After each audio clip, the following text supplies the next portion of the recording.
Good morning. કેમ છો મિત્રો? મજામાં દેશો? અમારા બ્લોગ જોતા હોય કાયમ મજામાં હતો. ચાલો મસ્ત મજાની સવાર થઈ ગઈ છે અને જો આપણે નાગેશ્વર હતા અને નાગેશ્વર થી આપણે ગોપી તલાવડી જવાનું છે. ગોપી તલાવડી અને આપણે આર્યું ને એક્ટિવા 400 રૂપિયાનું દ્વારકામાં ભાડે લઈ લીધું છે. એટલે આપણે આખો દિવસ સાંજે 6 વાગ્યા લગન ફેરવાનું છે. એટલે દ્વારકાથી આજુબાજુનો જેટલો બધો વિસ્તાર છે ને એ બધો વિસ્તાર આપણે ફેરવી લેવાનો, કારણ કે 400 રૂપિયા આપણે વસૂલ થઈ જાય. એટલે જોઈએ આપણે આજે આખો દિવસ આ ફેર જ કરવાનું છે, પણ કેટલા કિલોમીટર થાય અમે જોઈએ અમે.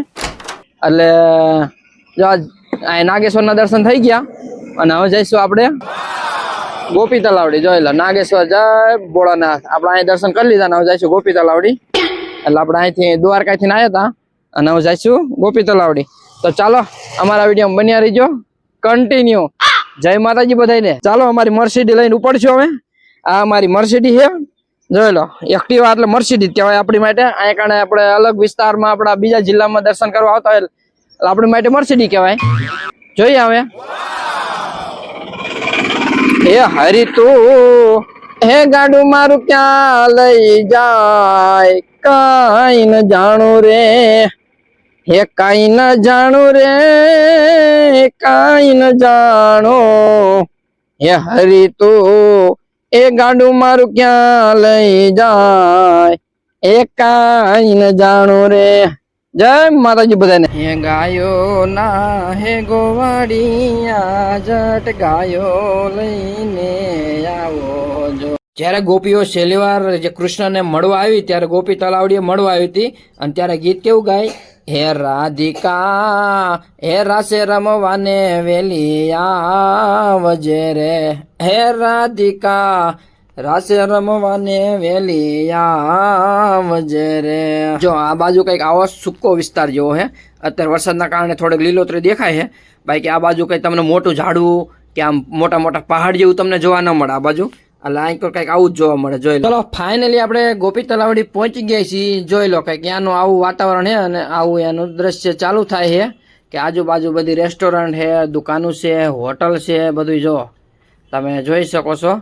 ચાલો આપણે ગોપી તલાવડી પહોંચી ગયા છીએ. ચાલો આપણે ગોપી તલાવડીએ આપણે અંદર તલાવડીની બધી ત્યાં જોતા આવીએ, મંદિર જોતા આવીએ, બધી દર્શન કરતા આવીએ મંદિર અને બધે. અને 5000 વર્ષ પુરાણું એટલે કે 5 વર્ષ જૂનું મંદિર હોતન આવેલું છે. ગોપી તલાવડી આપણે હે ને આ ત્રીજી વાર આવી, કારણ કે જેટલી વાર આપણે દ્વારકા આવી ને એટલી વાર અહીં કણે આયા જ હોય બધા માણસો. દ્વારકા આવ્યા હોય, બેટ દ્વારકા જ્યાં હોય, ગોપી તલાવડી, નાગેશ્વર, આ બધે એ ને એક રૂટ આવે. એ 35 કિલોમીટર ટોટલ થાય, 90 કિલોમીટર જેટલો. એટલે એ બધી આયા જ હોય.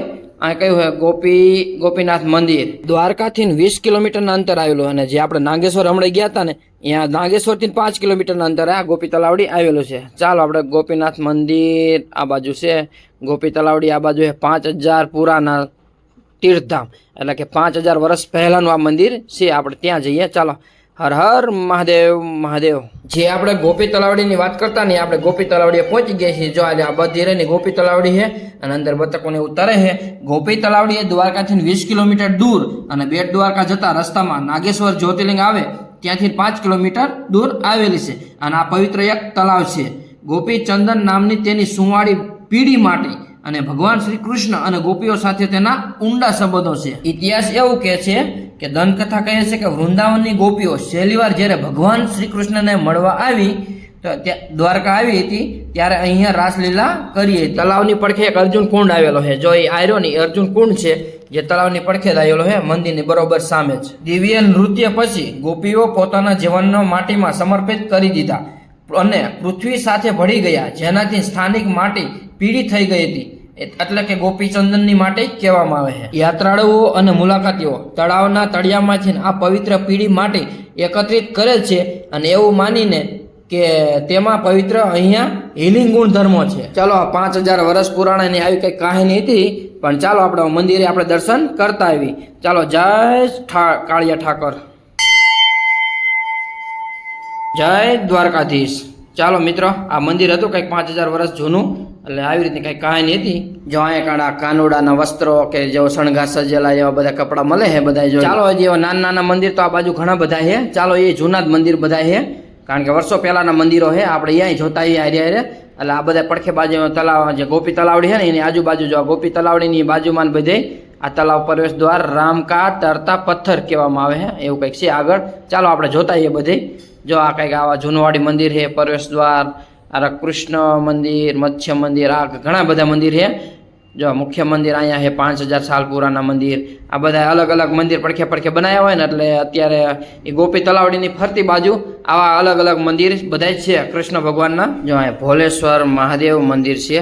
ચાલો આપણે ચંદ્ર ભોલેશ્વર મહાદેવ ગોપી તલાવ, એટલે આપણે આ મંદિરે દર્શન કરતા આવી.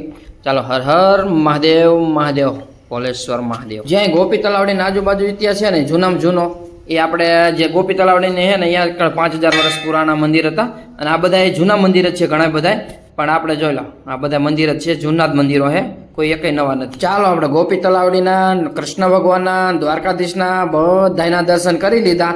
અને હવે આપણે પાછા હવે આપણે વાહન પાર્કિંગ કર્યું હતું ત્યાં આવી ગઈ. અને ચાલો હવે જઈશું આપણે બેટ દ્વારકા જવાનું છે. તો ચાલો આવું ને આવું તમે લાવતા રહીશું નવું નવું વિડીયોમાં. એટલે અમારા વિડીયોને લાઇક કરો, શેર કરો અને સબસ્ક્રાઈબ કરી નાખજો. ચાલો મજા આવી જાય આજે ગોપી તલાવડીમાં. જય માતાજી બધાને. ચાલો આપણે ગોપી તલાવડીના મંદિરના બધા દર્શન કરી લીધા. 5000 વર્ષ પહેલાંનું આ મંદિર છે, પાંડવો વખતનું. એટલે આપણે એ બધાના દર્શન કરી લીધા અને બહુ મજા આવી જાય.